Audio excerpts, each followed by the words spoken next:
Eu sou Marco Aurélio de Castro Júnior, professor de Direito Empresarial da Faculdade de Direito da Universidade Federal da Bahia, e hoje nós vamos conversar sobre um tema que é muito importante, que é o do acionista controlador. A primeira coisa que eu quero dizer a vocês é que o acionista controlador pode ser mais de uma pessoa.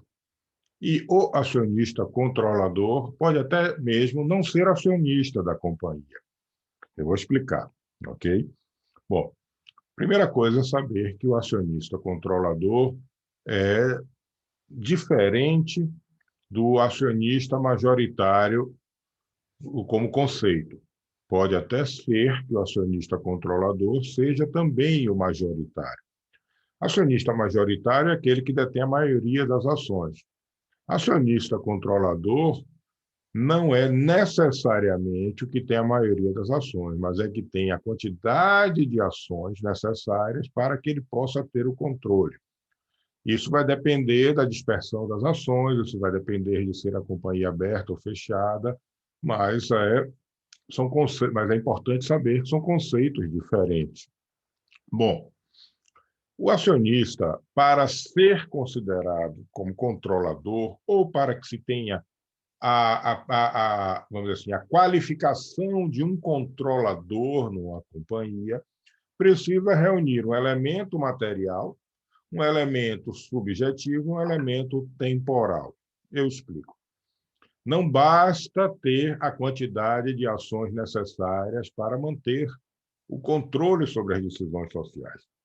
É preciso ter essas ações por um período de tempo necessário para que ele possa eleger os administradores, porque só assim ele vai ser tratado como acionista controlador. Esse seria o elemento temporal. O outro elemento é o elemento objetivo. É a quantidade de ações com direito a voto que lhe permitirá ter preponderância nas deliberações sociais. É óbvio que se alguém tiver uma, duas, enfim, uma quantidade de ações seja insuficiente para influir no resultado das decisões, não será controlador.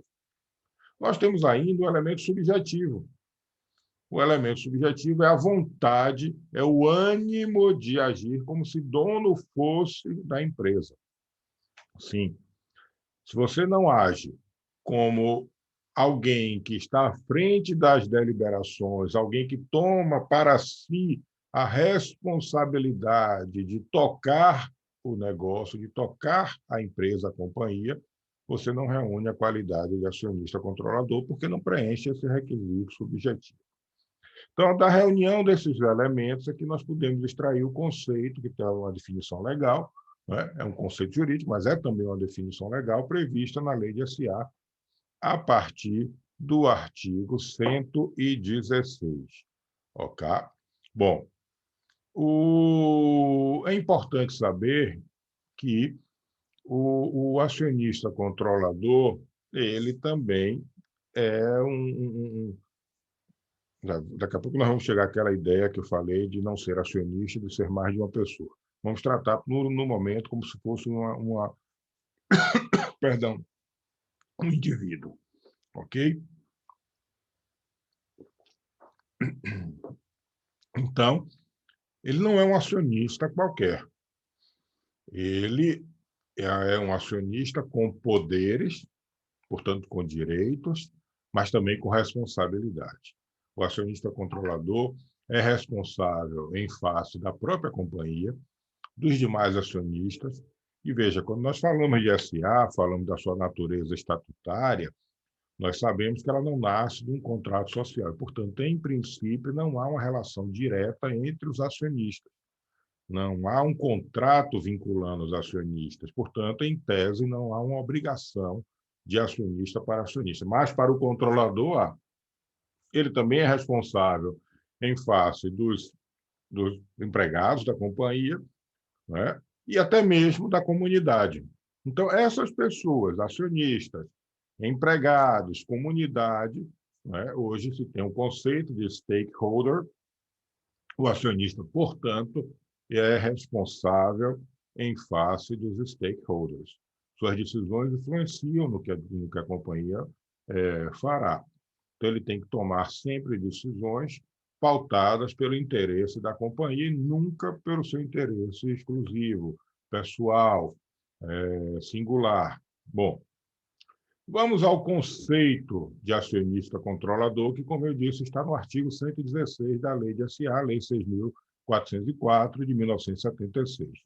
Diz o artigo 116 que entende-se por acionista controlador a pessoa natural ou jurídica ou grupo de pessoas vinculadas por acordo de votos ou sob controle comum. Aí é que entra aquilo que eu falei, de o acionista controlador não ser necessariamente uma pessoa, porque, veja, pode ser um grupo de pessoas, físicas ou jurídicas, vinculada por um acordo de votos. Se na companhia existe um acordo de acionistas, um acordo de voto, uma pessoa representará os demais acordantes, que é o acordo de acionistas é um contrato, a látare do Estatuto Social, e esta pessoa representará esse chamado bloco de controle. Essas pessoas que detêm uma quantidade tal de ações com direito a voto, que lhes permitirá assumir o controle, as rédeas do negócio. Então, como eu disse, o acionista controlador pode ser mais de uma pessoa. E o artigo 116 prossegue, que pode ser uma pessoa natural jurídica ou grupo de pessoas vinculada por acordo de votos ou sob controle comum.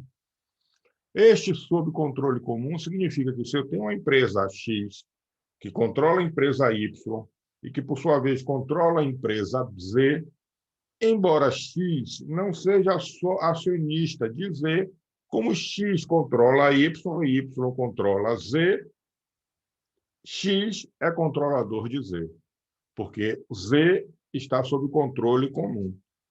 Então, essa é uma das hipóteses de o acionista controlador não ser nem mesmo acionista. Então, espero que tenha ficado claro essa situação. Bom, eu disse a vocês há pouco que é preciso preencher aqueles requisitos. E a própria lei estabelece. O inciso A, a letra A, diz que entende-se por acionista controlador essas pessoas, essa qualificação que eu acabei de falar, e prossegue. Né?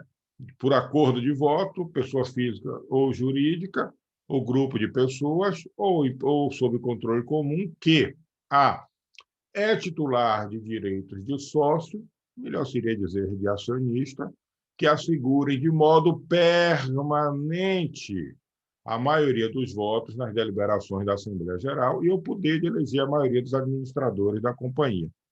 Vejam, quando eu falei, portanto, no aspecto temporal, estou me referindo a esse elemento aqui, que lhe assegurem de modo permanente. Permanente não é eterno. Permanente é o que tem uma persistência no tempo. Tem que ser, no mínimo, um tempo necessário para que possa haver uma Assembleia Geral Ordinária e haver a eleição dos administradores, para que nesta eleição, ele agindo com ânimos dominus, vote escolhendo a maioria dos administradores. Ok? E a letra B fala que usa efetivamente seu poder para dirigir as atividades sociais e orientar o funcionamento dos órgãos da companhia. Usa efetivamente seu poder, portanto, age imbuído do espírito de mandar na companhia. Então, se esses elementos não estiverem presentes, nós não estaremos diante de um acionista controlador. Então, a lei é clara ao exigir esses elementos todos. O parágrafo único prossegue. O acionista controlador deve usar o poder com o fim de fazer a companhia realizar o seu objeto, acabei de falar, portanto, ele tem que agir no interesse da companhia, e cumprir a sua função social. A função social da empresa, que é a de estar no mercado, produzindo bens e serviços, contribuindo com a arrecadação tributária, dinamizando a economia, produzindo conhecimento, tecnologia, inovação, dando emprego, enfim. Todos esses elementos que juntos ou isoladamente, raramente estão isolados, fazem com que a empresa efetivamente cumpra com sua função social. E prossegue o parágrafo. E tem deveres e responsabilidade, se ele tem o bônus, ele também tem o ônus, né? Para com os demais acionistas da empresa, como eu disse, os que nela trabalham e para com a comunidade em que atua, cujos direitos e interesses deve lealmente respeitar e atender.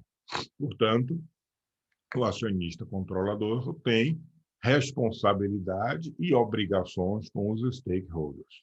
Então, esta é a definição de acionista controlador e os deveres que ele tem previstos na própria lei. E, com isso, eu encerro aqui esta aula sobre o conceito e deveres do acionista controlador.